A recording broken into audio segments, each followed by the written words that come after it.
Hello friends, Anika classes में आप सभी का स्वागत है। फ्रेंड्स, पिछली क्लास में हमने द्विवेदी युग को कंप्लीट किया था। अब हम छायावाद को पढ़ रहे हैं।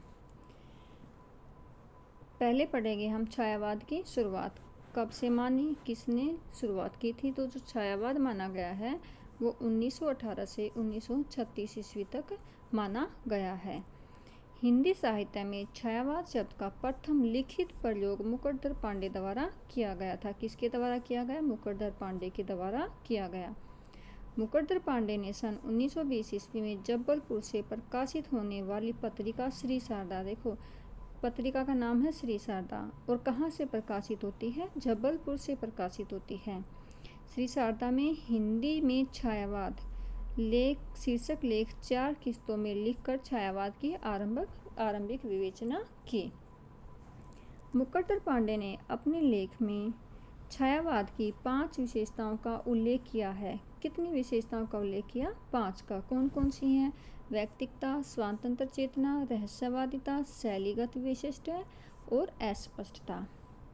सरस्वती पत्रिका जुलाई 1920 ईस्वी अंक में प्रकाशित मुकुटधर पांडे की कविता कुररी के प्रति छायावाद की प्रथम कविता मानी जाती है। छायावाद की प्रथम कविता कौन सी मानी जाती है? कुररी के प्रति मानी जाती है।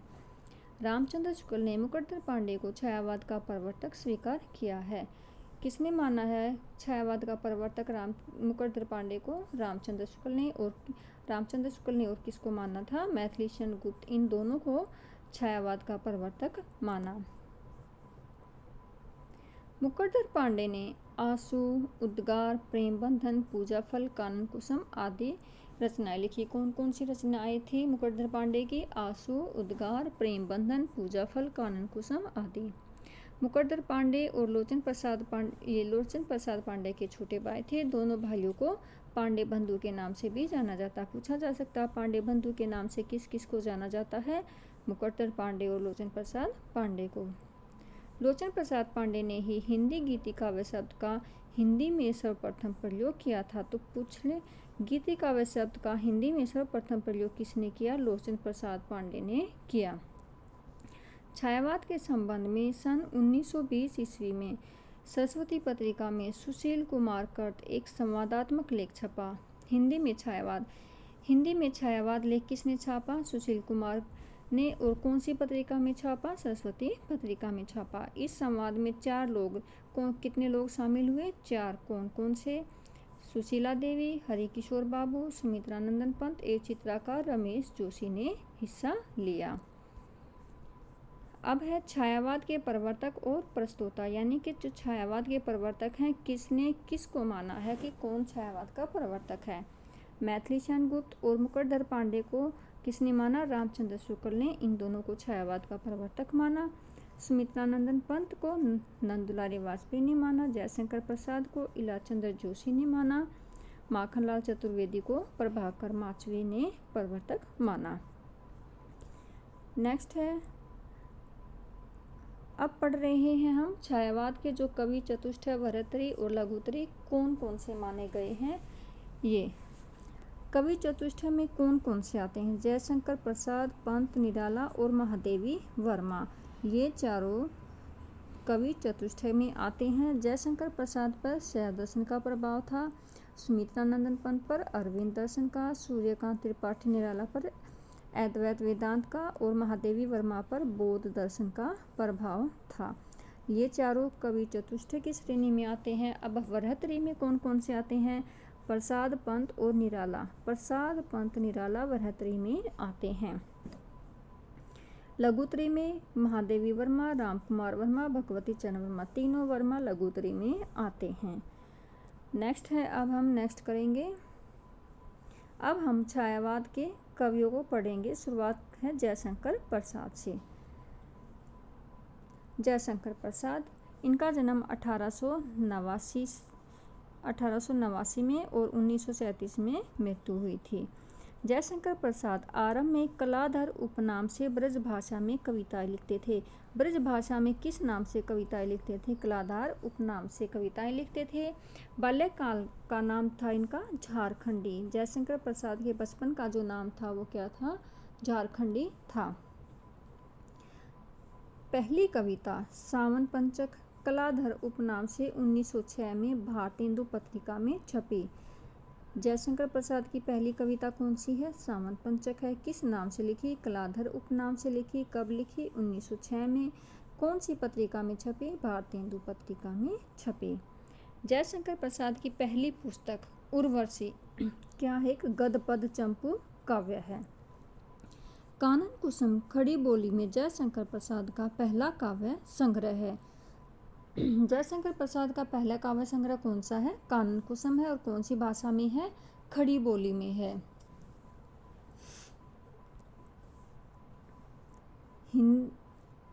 अब है झरना को हिंदी में छायावाद का प्रथम काव्य संग्रह स्वीकार किया जाता है। इसे छायावाद की प्रथम प्रयोगशाला भी कहा जाता है। छायावाद की प्रथम प्रयोगशाला किस रचना को कहा गया है? झरना को कहा गया है। झरना काव्य संग्रह में संकलित कविता प्रथम प्रभात 1918 ईस्वी में लिखी जयशंकर प्रसाद की पहली छायावादी कविता मानी जाती है। देखो, पहली छायावादी कविता प्रथम प्रभात मानी गई है, लेकिन जो पहली कविता मानी गई है वो कौन सी मानी गई है?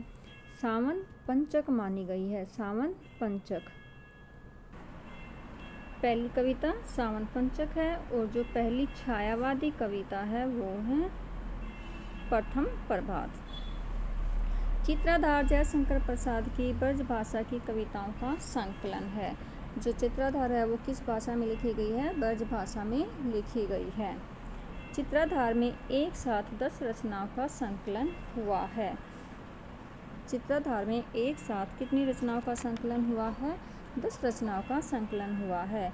और जो ये झरना थी इसमें 10 रचनाओं का है। और जो झरना थी इसमें कितनी कविताएं थी? इसमें 24 कविताओं का संकलन है। 24 कविताओं का। चित्राधार में 10 रचनाएं हैं, झरना में 24 कविताएं हैं, जिनमें 3 कानन कुसुम, प्रथम प्रेम पथिक और महाराणा का महत्व काव्य संग्रह हैं। चित्राधार में कौन कौन सी 3 हैं? कानन कुसुम, प्रेम पथिक और महाराणा का महत्व। प्रेम पथिक काव्य संग्रह प्रथमतः 1909 में ब्रज भाषा में लिखा गया, खड़ी बोली में, जिसका रूपांतरण 1914 में किया गया। यानी कि एक ऐसी रचना है जो पहले लिखी गई थी ब्रज भाषा में, बाद में क्या हुआ था? इनका खड़ी बोली में रूपांतरण हुआ था। प्रेम पथिक पर गोल्डस्मिथ की रचना द हर्मिट का प्रभाव माना जाता है। प्रेम पथिक पर किसकी रचना का प्रभाव माना गया है? गोल्डस्मिथ की। कौन सी? द हर्मिट रचना। आशु प्रसाद कृत विधेय प्रधान स्मृति काव्य है। कैसा काव्य है? स्मृति यानी कि याद में लिखा गया काव्य है। इसके प्रथम संस्करण में 133 छंद थे। इसके संशोधित संस्करण में 190 हो गए। यानी कि जब इसका पहला संस्करण प्रकाशित हुआ था उस समय उसमें 133 छंद थे। जब बाद में इसमें संशोधित किया गया उसके बाद इसमें कितने छंद हो गए थे? 190 छंद हो गए थे। इसे हिंदी का मेघदूत भी कहा जाता है। कौन सी रचना है प्रसाद की जिसको हिंदी का मेघदूत कहा जाता है? तो वो है आशु। नेक्स्ट, जयशंकर प्रसाद की रचनाओं में कानन कुसुम, झरना, लहर गीतिकाव्य है, प्रेम पथिक, महाराणा का महत्व, आशु खंडकाव्य है, कामायनी एक महाकाव्य है। कानन कुसुम, झरना, लहर क्या है? ये गीतिकाव्य है। प्रेम पथिक, महाराणा का महत्व, आशु क्या है? खंडकाव्य है। और कामायनी क्या है? इनका एक महाकाव्य है। महाराणा का महत्व और प्रेम पथिक ऐतुकांत रचनाएं हैं। ये दोनों कैसी रचनाएं हैं? महाराणा का महत्व और प्रेम पथिक ऐतुकांत रचनाएं हैं। महाराणा का महत्व, अशोक की चिंता, शेर सिंह का शस्त्र समर्पण तथा प्रलय की छाया जयशंकर प्रसाद की लंबी कविताएं हैं, जिनमें अंतिम 4 कविताएं लहर काव्य संग्रह में संकलित हैं।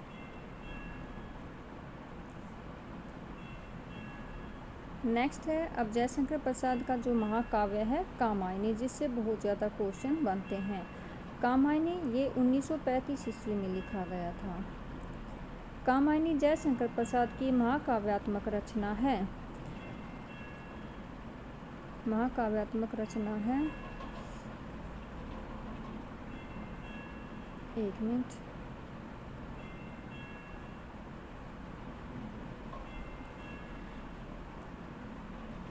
कामायनी जयशंकर प्रसाद की महाकाव्यात्मक रचना है। कामायनी में कुल कितने सर्ग हैं? 15 सर्ग हैं। ये सभी को पता है। एक तो क्वेश्चन इनमें बनता है कि जो 15 सर्ग हैं इनको कर्म से लगाना पूछा जाएगा।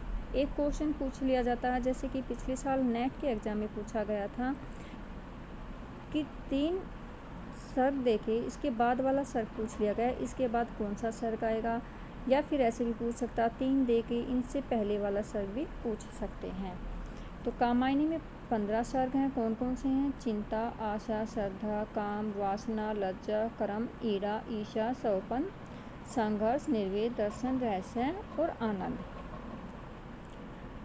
कामायनी के मुख्य पात्र कौन कौन से हैं? मनु, श्रद्धा, ईड़ा और कुमार, ये चारों क्या हैं? इसके मुख्य पात्र हैं। मनु मन का प्रतीक है, श्रद्धा हृदय का प्रतीक है, ईड़ा बुद्धि का प्रतीक है और जो कुमार है वो किसका प्रतीक है? वो मानव का प्रतीक है। कामायनी की कथा वस्तु का आधार ऋग्वेद, छांदोग्य उपनिषद, शतपथ ब्राह्मण तथा श्रीमद् भागवत है। कामायनी में वर्णित घटनाक्रम शतपथ ब्राह्मण से ली गई है, यानी कि जो कामायनी में जितनी भी घटनाओं का वर्णन है वो कहाँ से लिया गया है? वो शतपथ ब्राह्मण से लिया गया है।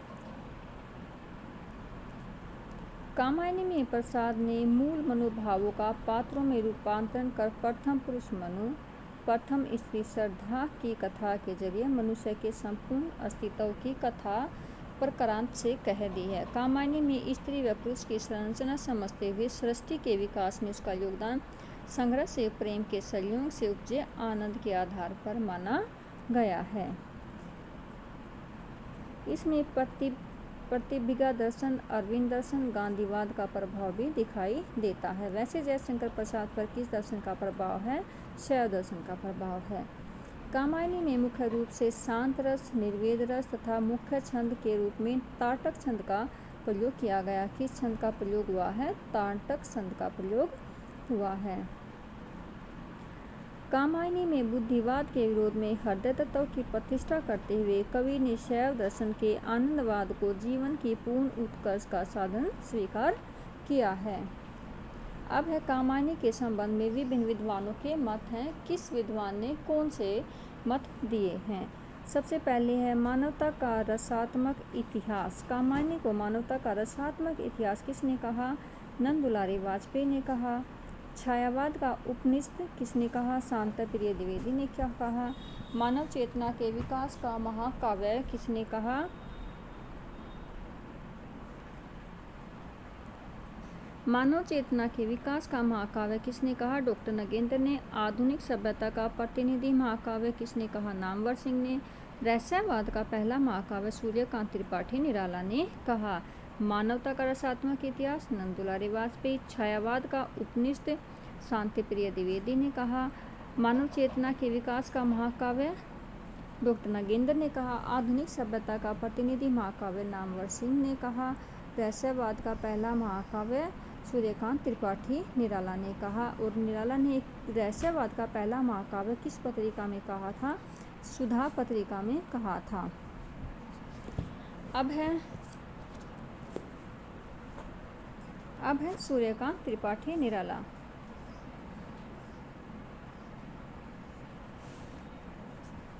सूर्यकांत त्रिपाठी निराला का जन्म 1899 और मृत्यु जो हुई थी 1961 में। जयशंकर प्रसाद का जो जन्म था वो 1889 में हुआ था और सूर्यकांत त्रिपाठी निराला का जन्म 1899 ईस्वी में हुआ था। जूही की कली 1916 में निराला की पहली कविता है। इस कविता में जूही नारी और पवन जो है वो पुरुष का प्रतीक है। ये इनकी पहली रचना है। जब ये अपनी रचना महादेवी प्रसाद के पास लेकर जाते हैं सरस्वती पत्रिका में छपवाने के लिए, तो इनकी पत्रिका ये जो है इनको क्या कर दिया जाता है? वापस कर दिया जाता है, क्योंकि इसमें क्या था? इसमें बहुत ज़्यादा व्याकरण की अशुद्धता थी। ये एक मुक्तक छंद में लिखा गया था, इसलिए क्या किया था? महावीर प्रसाद द्विवेदी ने इनको वापस कर दिया था। तो जूही की कली 1916 में लिखी गई थी, निराला की पहली कविता है। रामविलास शर्मा ने भारत माता की वंदना को निराला की पहली प्रकाशित रचना माना है।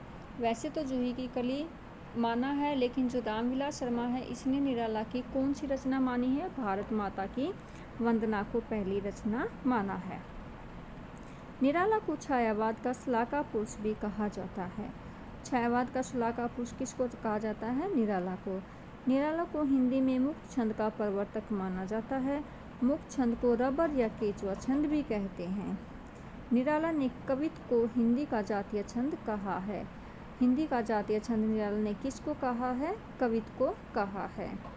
निराला ने परिमल काव्य संग्रह की भूमिका में लिखा है, मनुष्यों की मुक्ति की तरह कविता की भी मुक्ति होती है। मनुष्य की मुक्ति कर्मों के बंधन से छुटकारा पाना है और कविता की मुक्ति छंदों के शासन से अलग हो जाना है। ये एग्जाम की दृष्टि से बहुत ही इम्पोर्टेंट पंक्ति है। नेक्स्ट है, अब है निराला की जो कविताएं काव्य संग्रह, उसमें कौन सी कविताएं हैं? देखो, परिमल कब लिखी? 1930 में। कौन कौन सी रचनाएं हैं परिमल में?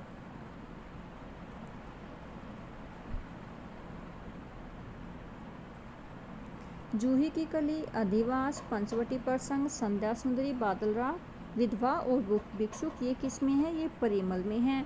अनामिका में है सच है, रेखा, तोड़ती पत्थर, सम्राट, एडवर्ड के प्रति, रोज समर्ती, राम की शक्ति पूजा, ये अनामिका में है।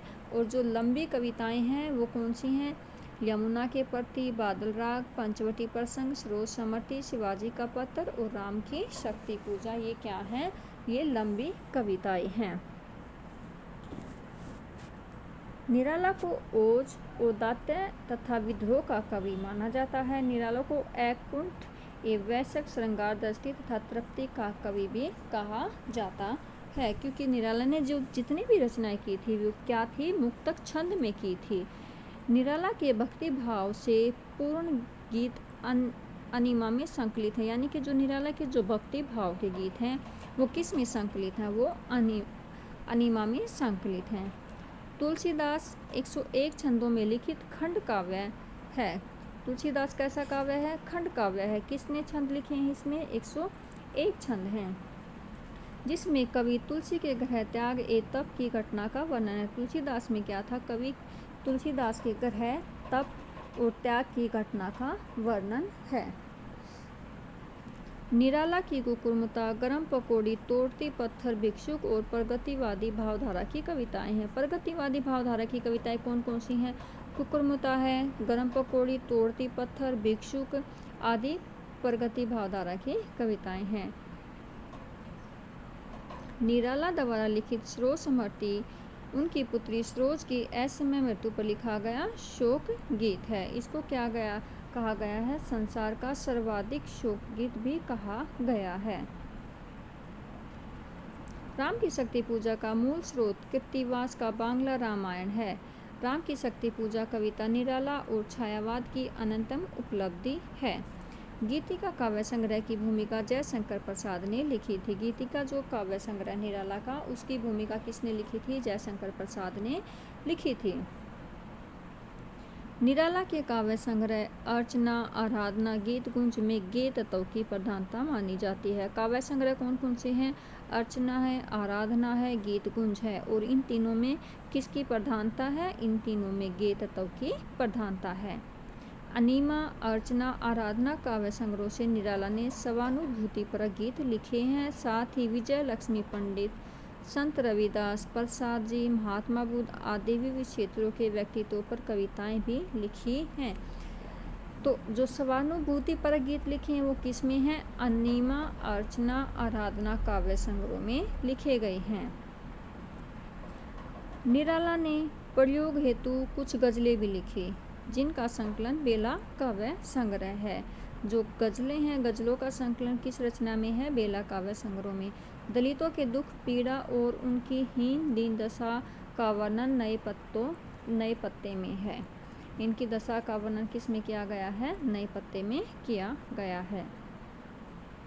सांधा का कली निराला का अंतिम काव्य संग्रह तथा पत्रोत्कंठित जीवन विष का बुझा हुआ अंतिम कविता है। अंतिम कविता पूछी जाए तो पत्रोत्कंठित जीवन का विष बुझा हुआ ये अंतिम कविता है। और अंतिम काव्य संग्रह जो है वो क्या है? सांधा का कली है। और ये जो दोनों हैं कब प्रकाशित हुए थे? इनकी मृत्यु के बाद 1969 ईस्वी में प्रकाशित हुए थे। ये तो है निराला जी। अब हम पढ़ रहे हैं सुमित्रानंदन पंत को। सुमित्रानंदन पंत, इनका जन्म 1900 ईस्वी और इनकी जो मृत्यु है वो 1977 ईस्वी है। पंत के बचपन का नाम गुसाई दत्त था। पहली जो कविता है इनकी गिरजे का घंटा 1916 ईस्वी में। देखो, जो निराला की जो पहली कविता जूही की कली वो भी क्या थी, 1916 ईस्वी थी। और जो सुमित्रानंदन पंत की पहली कविता गिरजे का घंटा वो भी क्या है, 1916 ईस्वी में थी। पहली छायावादी रचना उच्छ्वास है तथा अंतिम छायावादी रचना गुंजन है। निराला की जो पहली देखो छायावादी रचना उच्छ्वास है। अब देखो, पहली कविता गिरजे का घंटा, लेकिन जो पहली छायावादी रचना लिखी थी वो कौन सी है, उच्छ्वास है। और अंतिम छायावादी रचना कौन सी है, गुंजन है। पल्लव की भूमिका को छायावाद का घोषणा पत्र कहा जाता है। छायावाद का घोषणा पत्र किसे कहा जाता है, पल्लव की भूमिका को। सुमित्रानंदन पंत पर अरविंद दर्शन का प्रभाव था। पंत जी को संवेदनशील इंद्रिय बोध का कवि कहा जाता है। निराला को ओज उदात्त का कहा गया है और पंत को किसका कहा गया, संवेदनशील इंद्रिय बोध का कवि कहा गया है। सुमित्रानंदन पंत की आरंभिक कविताएं वीणा में संग्रहित हैं। वीणा की कविताओं में कवि ने स्वयं को बालिका के रूप में चित्रित किया गया है। पल्लव काव्य संग्रह को प्रकृति की चित्रशाला कहा गया है। परिवर्तन इस संग्रह की महत्वपूर्ण रचना है। युगांत छायावाद युग के अंत का घोषणा पत्र माना जाता है कि कौन सी ऐसी रचना है जिसमें छायावाद का युग का अंत माना गया है, तो युगांत रचना है। युगांत के प्रकाशन से ही प्रगतिवाद का उदय हुआ है। गुंजन क्या थी, छायावादी अंतिम रचना थी। और युगांत जो रचना हुई थी उसमें क्या था, प्रगतिवाद का उदय और छायावाद का अंत दिखाया गया है। युगांत, युगवानी और ग्राम्य काव्य संग्रह की शैली और भावबोध प्रगतिवादी चेतना से प्रभावित है। युगवानी संग्रह की कविताओं पर गांधीवाद तथा मार्क्सवाद का प्रभाव दिखाई पड़ता है। जो युगवानी है कविताएं हैं उस पर किसका प्रभाव है, गांधीवाद और मार्क्सवाद का। ग्राम्य के बाद प्रकाशित अधिकतर रचनाओं पर अध्यात्मवाद तथा अरविंद दर्शन का प्रभाव है। चिदंबरा पंत की श्रेष्ठ कविताओं का संकलन है। लोकायतन महाकाव्य महात्मा गांधी के जीवन पर आधारित है, जिसमें भारतीय समाज की स्वाधीनता के पूर्व एवं पश्चात की कथा कही गई है। एक इनकी रचना है खादी के फूल। वो किस किस की सहयोगी है, खादी के फूल जो रचना है, खादी के फूल पंत और बच्चन दोनों की सहयोगी रचना है खादी के फूल। अब है हमारे महादेवी वर्मा। महादेवी वर्मा का जन्म 1907 ईस्वी में और मृत्यु 1987 ईस्वी में हुई थी। छायावादी कवियों में सर्वाधिक रहस्य भावना महादेवी वर्मा में पाई जाती है। महादेवी आरंभ से अंत तक छायावादी प्रकृति की ही कविताएं लिखती हैं, क्योंकि जो पंत हैं, निराला हैं, ये क्या थे, छायावाद में भी थे और ये प्रयोगवाद में भी थे। लेकिन जो महादेवी वर्मा है उन्होंने क्या किया था, शुरू से लेकर अंत तक सिर्फ छायावादी कविताएं ही लिखी थी। महादेवी वर्मा ने अधिकतर भाव प्रधान गीत लिखे हैं। उनके विविध गीतों में व्यथा, पीड़ा, आशा, अज्ञात प्रिय के प्रति प्रण निवेदन और साधना की विविध अनुभूतियों के स्वर अभिव्यक्त हुए हैं। और इनके जो प्रिय प्रतीक जो माने गए हैं, जिनका इन्होंने अधिकतर जिक्र किया है, एक तो था बादल और एक दीपक। इनकी रचना में मोस्टली बादल और दीपक का जिक्र है। महादेवी का अज्ञात प्रिय के प्रति प्रणय दुख प्रधान है।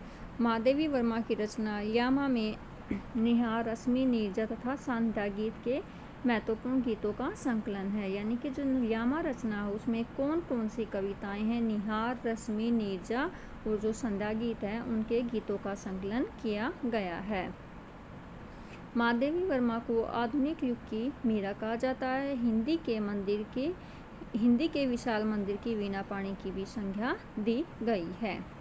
महादेवी वर्मा के पहले काव्य संग्रह निहार की भूमिका अयोध्या सिंह उपाध्याय हरिओद ने लिखी थी। रश्मि काव्य संग्रह पर बौद्ध दर्शन का प्रभाव है। सप्तरना, ये एक बार DSSB में भी पूछा गया था। ऋग्वेद के मंत्रों का हिंदी काव्य अनुवाद है। प्रथम आयाम में महादेवी वर्मा की ब्रजभाषा की कविता तथा खड़ी बोली की आरंभिक कविताएं संकलित हैं।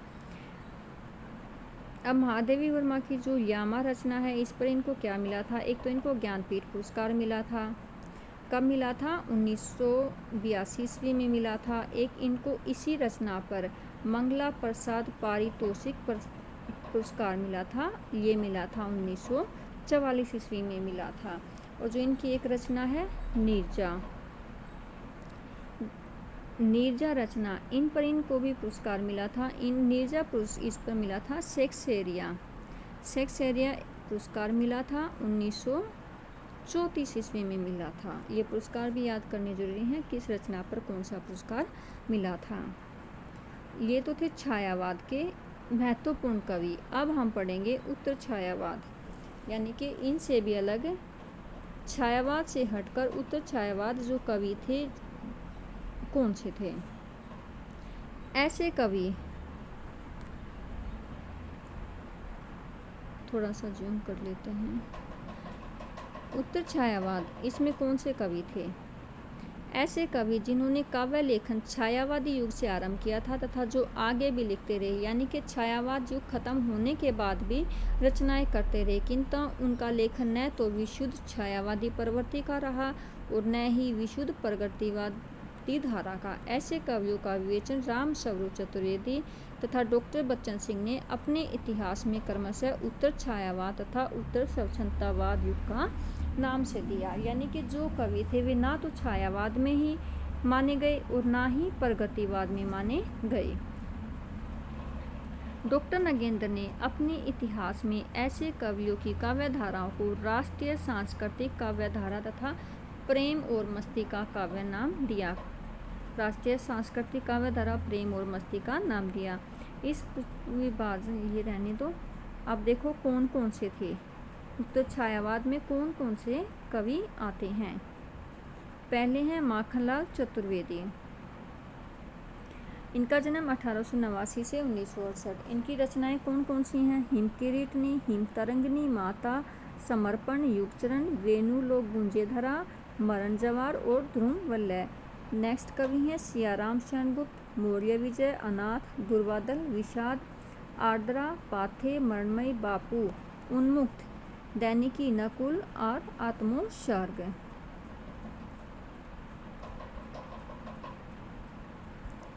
अब है माखनलाल चतुर्वेदी।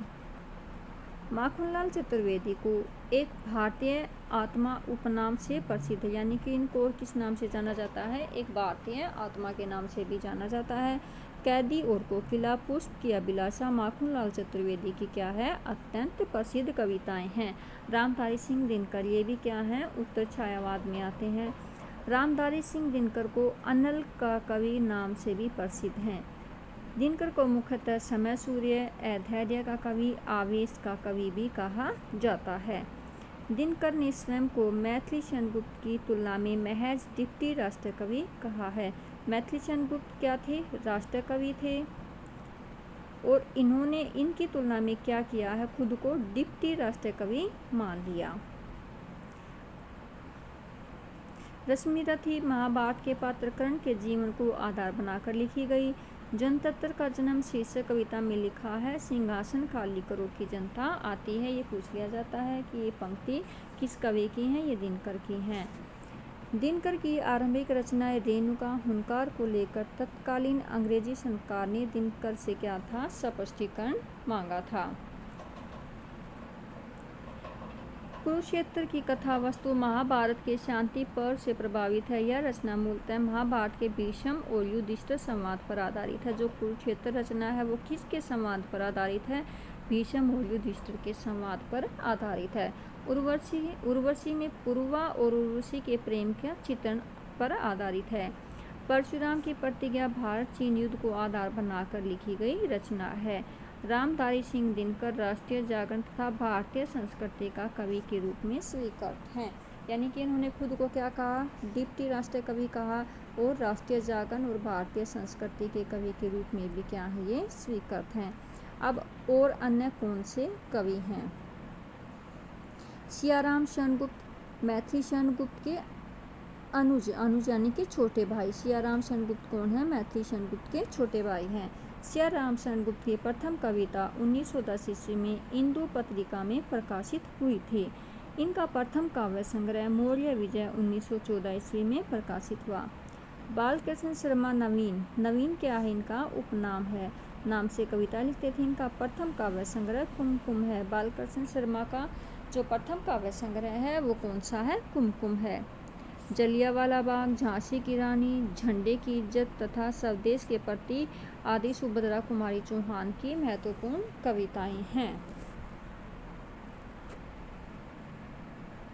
अब भगवती, अब ये तो थे माखनलाल चतुर्वेदी, रामधारी सिंह दिनकर, सियाराम शरण गुप्त, सुभद्रा कुमारी चौहान, एक थे राष्ट्रीय संस्कृति के कवि। अब है प्रेम और मस्ती काव्यधारा के कवि। कौन कौन से हैं? भगवती चरण वर्मा। इनका जन्म 1903 से 1981। इनकी रचनाएं मधुकन, प्रेम संगीत, मानव, रंगों से मोह, एक दिन, सविनय और एक नाराज कविता। कौन कौन से कवि हैं? भगवती चरण वर्मा, हरिवंश राय बच्चन, हरिकृष्ण प्रेमी, नरेंद्र शर्मा, रामेश्वर शुक्ल अंचल और जानकी वल्लभ शास्त्री। ये क्या थे? प्रेम और मस्ती के कवि कहा गया है। हरिवंश राय बच्चन, जन्म 1907, मृत्यु 1923। इनकी रचनाएं मधुशाला, मधुबाला, मधुकलश, निशानी मंत्रण, एकांत संगीत, आकुलांतुर, सतरंगिनी, बंगाल का अकाल, हलाहल, खादी के फूल रचना भी हमने डिस्कस किया था, पंत और बच्चन की सहयोगी है। मिलन यामिनी, धार के इधर उधर, आरती और अंगारे, बुद्ध नाच घर, त्रिभंगिमा, चार खंबे 64 खूंटे, जल समेटा और 100 हंस। अब है हरिकृष्ण प्रेमी 1908 से 1974। आंखों में अनंत के पथ, जादूगरनी, अग्निगान और वंदना के बोल। नरेंद्र शर्मा 1913। प्रभात फेरी, प्रवासी के गीत, कैलाशवन, मिट्टी और फूल, कामिनी, हंसमाला, रक्तचंदन, अग्निशस्य, द्रौपदी, कदलीवन, उत्तरजय, बहुत रात गए, सुवर्णा और सुवीरा। ये किसकी है? नरेंद्र शर्मा की रचनाएं हैं। अब रामेश्वर शुक्ल अंचल, इनकी रचनाएं कौन कौन सी हैं? मधुलिका, अपराजिता, किरण बेला, करील, लाल चुनर, बरसात के बादल, विराम चिन्ह आदि इनकी रचनाएं हैं। नेक्स्ट है जानकी वल्लभ शास्त्री। इनकी रचनाएं हैं रूप अरूप, तीर तरंग, मेघगीत, शिप्रा, अवंतिका, राधा। राधा क्या है? इनका महाकाव्य है। अब है रामेश्वर शुक्ल अंचल को हिंदी साहित्य में मानसलवाद का प्रवर्तक माना जाता है। हिंदी साहित्य में मानसलवाद का प्रवर्तक किसको माना गया है? रामेश्वर शुक्ल अंचल को माना गया है। श्यामलाल पार्षद ने मार्च 1924 में प्रसिद्ध राष्ट्रीय गीत झंडा ऊंचा रहे हमारा की रचना की। झंडा ऊंचा रहे हमारा जो गीत है, इसकी रचना किसने की? श्यामलाल पार्षद ने की। कब की? मार्च 1924 ईस्वी में की। यह गीत इसी वर्ष जलियांवाला बाग हत्याकांड के 5 वर्ष पूरे होने पर, यानी कि जब इस गीत की रचना की थी, किस उपलक्ष्य में की थी? जब जलियांवाला हत्याकांड के 5 वर्ष पूरे हो चुके थे, उसके उपलक्ष्य में झंडा ऊंचा रहे हमारा की रचना की थी 13 अप्रैल 1924 को। कानपुर के फूलबाग मैदान में लोगों के समक्ष नेहरू जी की उपस्थिति में गाया गया। अब है हरिवंश राय बच्चन। हरिवंश राय बच्चन, इन्होंने हालावाद नाम से एक नवीनवाद का प्रवर्तन किया। हालावाद नाम से हरिवंश राय बच्चन और मानसलवाद से रामेश्वर शुक्ल अंचल ने।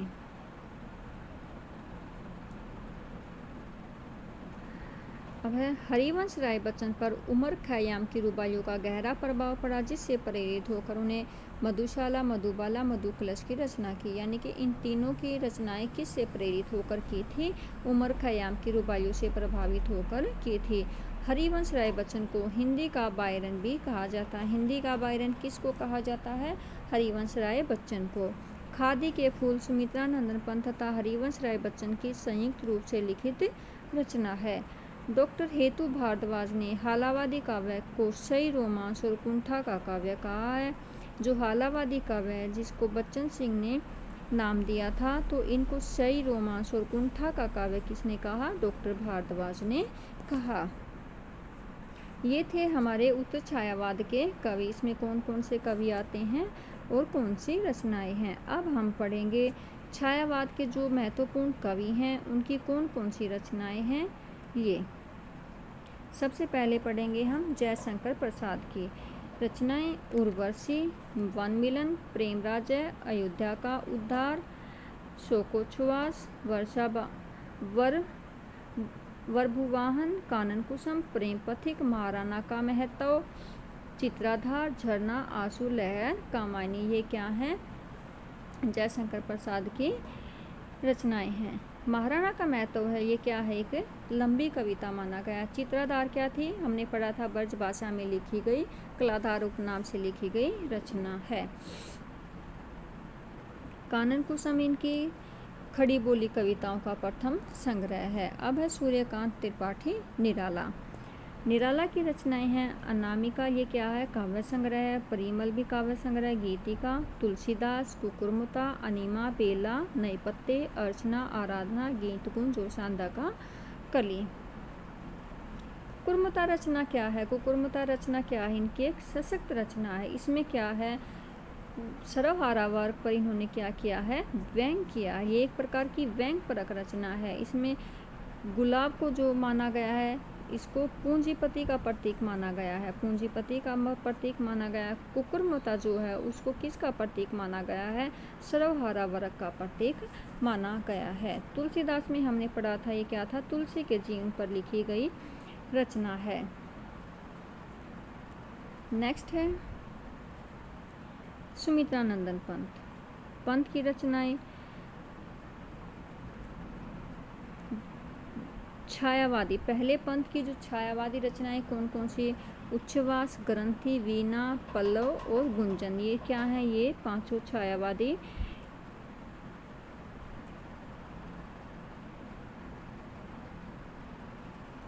ये क्या है? ये पांचों छायावादी रचनाएं हैं। अब है अरविंद दर्शन से प्रभावित। कौन कौन सी रचनाएं हैं? सवर्ण किरण, सवर्ण धूलि, युगांतर, युगपथ। ये क्या है? ये चारों अरविंद दर्शन से प्रभावित रचनाएं हैं। अब प्रगतिवादी रचनाएं कौन सी हैं? युगांत, युगवाणी, ग्राम्या। ये तीनों क्या हैं? ये प्रगतिवादी रचनाएं हैं। अब है नव मानवतावादी रचनाएं। उत्तरा, रजत शेखर और शिल्पी। ये क्या है?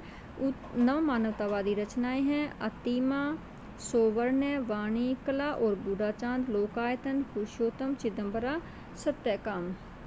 ये क्या है? इनकी नव मानवतावादी रचनाएं हैं।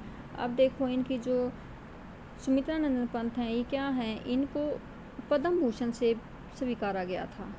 पद्म भूषण अवार्ड मिला हुआ था इनको। कब मिला था? 1961 में भारत सरकार द्वारा दिया गया था। इनकी एक रचना है कला और बूढ़ा चांद, 1959 ईस्वी में लिखी गई थी। इनको क्या है? 1961 ईस्वी में ही इसी रचना पर साहित्य अकादमी पुरस्कार मिला था। 1961 में ही पद्म भूषण से स्वीकारा गया। 1961 में ही साहित्य अकादमी पुरस्कार कला और बूढ़ा चांद पर मिला था। और जो इनकी रचना है एक चिदंबरा रचना है, इस पर इनको क्या मिला था? ज्ञानपीठ पुरस्कार मिला था। चिदंबरा पर ज्ञानपीठ पुरस्कार मिला था। कब मिला था? 1968 ईस्वी में मिला था। एक इनकी रचनाएं हैं लोकायतन। कहाँ है? ये रही लोकायतन। कब लिखी गई? 1964 ईस्वी में लिखी गई। लोकायतन 1964 में। इस पर भी इनको एक पुरस्कार मिला है। एक लेनिन पुरस्कार होता है, लेनिन पुरस्कार। इस पर इनको एक लेनिन पुरस्कार मिला था। तो 1961 में ही सुमित्रानंदन पंत को पद्म भूषण मिला। 61 में ही साहित्य अकादमी कला और बूढ़ा चांद पर, चिदंबरा पर ज्ञानपीठ पुरस्कार मिला था। और जो लोकायतन रचना है इस पर क्या मिला था? इनको लेनिन पुरस्कार मिला था। अब है महादेवी वर्मा की रचनाएं। निहा, रश्मि, नीरजा, संध्यागीत, यामा, दीपशिका, सप्तना, प्रथम आयाम, अग्निरेखा। ये सभी क्या हैं? महादेवी वर्मा की रचनाएं हैं। यामा पर इनको ज्ञानपीठ पुरस्कार मिला है। ये था हमारा छायावाद युग। अब हम छायावाद युग से रिलेटेड जितने भी क्वेश्चन हैं नेक्स्ट क्लास में हम उनको करेंगे। तब तक आप पढ़ते रहिए, अपनी तैयारी करते रहिए। Thank you.